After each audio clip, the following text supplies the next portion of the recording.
हनुमान जी, मेरे को तो पूरा विश्वास है कि हनुमान जी रहे हैं। और मेरा जो इस पर तर्क वितर्क है वो ये है कि आज आप जो शेर देखते हैं उसके पूर्वज कौन थे? Sabre tooth. हमारे बच्चे पढ़ते हैं अब कि फॉसिल्स मिला है सेबर टूथ का, उसके दांत इतने लंबे होते थे, वो आज के शेर से 3 गुना बड़ा होता था। आज जो आप हाथी देखते हैं उसका जो उसके पूर्वजों का जो फॉसिल मिला है उसको मैमथ कहते हैं, वो आज के हाथी से 3 गुना बड़ा था। तो अगर मैं आज से कई हज़ार साल पहले के हाथी का फॉसिल ढूंढ पाया हूँ तो उसके भी तो कई हज़ार साल पहले हाथी रहे होंगे। तो मैं तो ये बता पा रहा हूँ कि मैमथ था, लेकिन आप मेरे को कैसे प्रूव करेंगे कि मैमथ का पूर्वज ऐरावत नहीं था जिस पे इंद्र वो करते थे? फिर आपको शांत होना पड़ेगा। तो वैसे ही जब आप हनुमान पे आते हैं तो ये जो शब्द है वानर, उसका संधि विच्छेद है कि वो नर जो वन में रहते थे। ओके, है ना, वन में रहने वाले नर को वानर बोलते थे। तो आप देख लीजिए इतिहास उठा के हमारा कि राम लक्ष्मण पहली बार हनुमान जी से कहाँ मिले थे?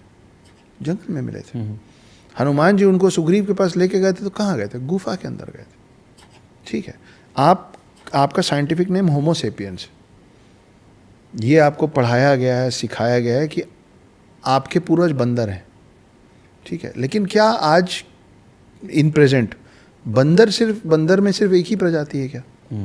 बहुत सारे हैं ना। करेक्ट। किसी का मुंह अलग है, किसी का शरीर अलग है, कोई कैसे बिहेव करता है, कोई कैसे बिहेव करता है। तो ये एक एडवांस्ड क्लैन था। जब आपकी शुरुआती जो हनुमान चालीसा में लाइन में एक शब्द आता है कपि तिहु लोक उजागर, तो कपि नाम था इस क्लैन का, जो कि जिसके एक वो हनुमान थे जी। तो इसमें तो कोई दो राय मेरे को लगता ही नहीं कि हनुमान जी थे। और 7 चिरंजीवियों में से एक हैं, सबसे ज़्यादा पूजनीय हैं, राम और कृष्ण दोनों से मिले हैं। तो 7 चिरंजीवियों के नाम कईयों को नहीं पता है, तो मैं एक बार बता देता हूँ। प्लीज़। एक हनुमान जी हैं, एक अश्वत्थामा है, एक परशुराम है, एक कृपाचार्य हैं जो कि अश्वत्थामा के मामा थे, फिर एक राजा बलि हैं जिनके लिए विष्णु जी को वामन अवतार लेना पड़ा था। ये राजा बलि का परिवार विष्णु जी को बहुत बार वेलकम किया है अर्थ में। 3 बार विष्णु जी के 3 अलग अलग अवतार तो सिर्फ इसी असुर के पूर्वजों की वजह से रहे। तो वामन अवतार हैं। उसके बाद आप आ जाइए विभीषण जो रावण के भाई थे, और वेदव्यास जिन्होंने महाभारत लिखी है। अब ये भी आयरॉनिकल है कि हम लोग विभीषण को ट्रोल करते रहते हैं, घर का भेदी लंका ढाए। वो तो अपने भाई और अपने लंका और अपने असुरों के क्लैन से लड़के आपका और मेरे साथ दिया था। हमारे भगवान को बताया था नाभि में मारिए, नाभि में है। तो इसीलिए ट्रोल हो रहा है ना भाई। तो नहीं, तो लंका वाले बोले ना कि घर का भेदी लंका ढाए। हमको तो भाई आपके भगवानों ने जिसको क्या बोलते हैं चिरंजीवी का वरदान दे दिया, आप उसको ट्रोल कर लेते हैं। ये रॉन्ग है, हम नहीं खेलेंगे, फाउल है ये। तो ये हैं। अब अश्वत्थामा एकलौते श्रापित हैं, बाकी 6 लोगों को वरदान मिला है, लेकिन बहुत सारे लोगों को नहीं पता है कि अश्वत्थामा खुद भी शिव के अवतार है। तो इनका सर्च हुआ है कभी? इनको ढूंढने की कोशिश हुई है? किसने किया है? क्या कुछ मिला है? क्या कुछ पाया है? कई ऐसी वीडियोस आती हैं बड़ी जिसमें कहा जाता है कि ये देखो यहाँ पे शायद दर्शन हुए हैं हनुमान जी के, या फिर अश्वत्थामा जी के बारे में भी मैं जानना चाहूँगा कि उनको लेकर भी लोग कहते हैं, मान्यताएं हैं कि वहाँ देखे गए या वहाँ से कुछ स्टोरी आई। तो इस पे क्या विचार है आपका? क्या मिस्ट्री है ये, या कभी कोई सबूत? क्योंकि सब लोग मांगते हैं, सबूत मांगते हैं भाई। बहुत मतलब पहले तो बहुत सारे लोगों ने इन लोगों को ढूंढने की कोशिश की है, लंबी फहरिस्त है लोगों की, लेकिन उस फहरिस्त का जो आखिरी सिरा है, आखिरी आदमी जो है वो आपके सामने बैठा है।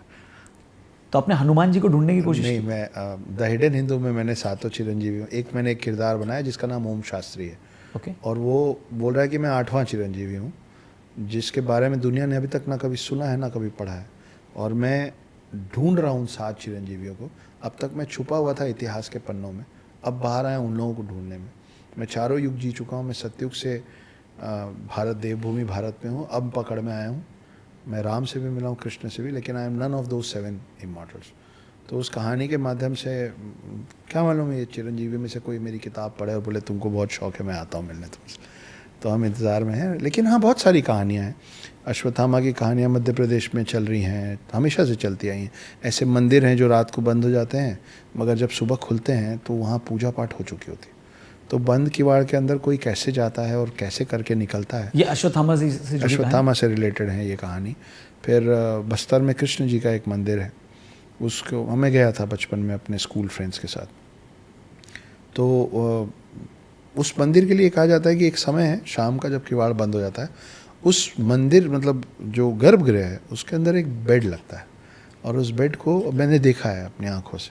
वो बेड को पंडित जी जैसे हमारे होटलों के हाउस कीपर होते हैं ना, कि जो बिल्कुल नीट एंड क्लीन, करेक्ट, तो वो उस बेड को उतना बिल्कुल टाइट नीट एंड क्लीन करके और अपना पूजा पाठ शाम को 6:30-7 बजे करके मंदिर बाहर से लॉक कर दिया जाता है। और हर रोज़ निरंतर 365 दिन जब उस मंदिर को सुबह खोला जाता है और अंदर जाते हैं ना, पूरा बिस्तर बिखरा होता है। तो माना जाता है कि कृष्ण वहाँ आराम करने आते हैं, वो कृष्ण की शैया है। तो ये एक बड़ी इंटरेस्टिंग कहानी है। तो और बहुत सारी हैं। हनुमान जी, अभी जैसे मैंने एक जगह पे बताया था कि मेरी पैदाइश एक छोटे से गांव में हुई है जिसका नाम अंबिकापुर है, डिस्ट्रिक्ट सरगुजा, छत्तीसगढ़। बहुत प्यारे लोग हैं, सीधे साधे लोग हैं, आपस में लड़के ख़त्म कर लेते हैं, कोई बात बड़ी बनती नहीं है। वहाँ से फिर रायपुर, इंदौर, मुंबई देख के अब वो लोग और ज़्यादा प्यारे लगते हैं। तो उससे 20 किलोमीटर दूर एक और गाँव है जिसका नाम है लमगाँव। लमगाँव।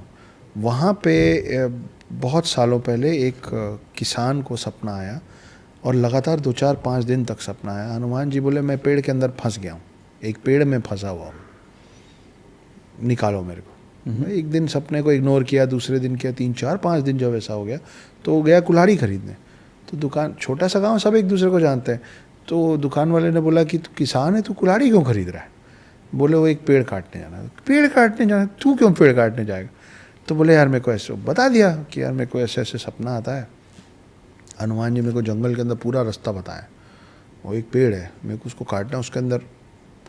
तो गांव वाले मजाक उड़ाने लगे कि पगला गया है, सठिया गया ये। तो बोले चल हम भी चलते, चल, फुर्सती तो बहुत होता है।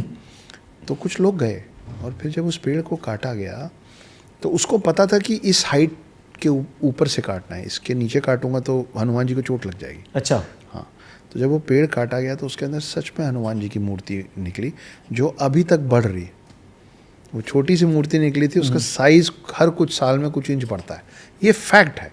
आप जाइए लमगाँव, आप देखिए, आप मिलिए पंडित, वो अब इतना बड़ा होने वाला है कि बहुत जल्दी कुछ सालों के अंदर उसकी छत तोड़ के नया छत बनाना पड़ेगा।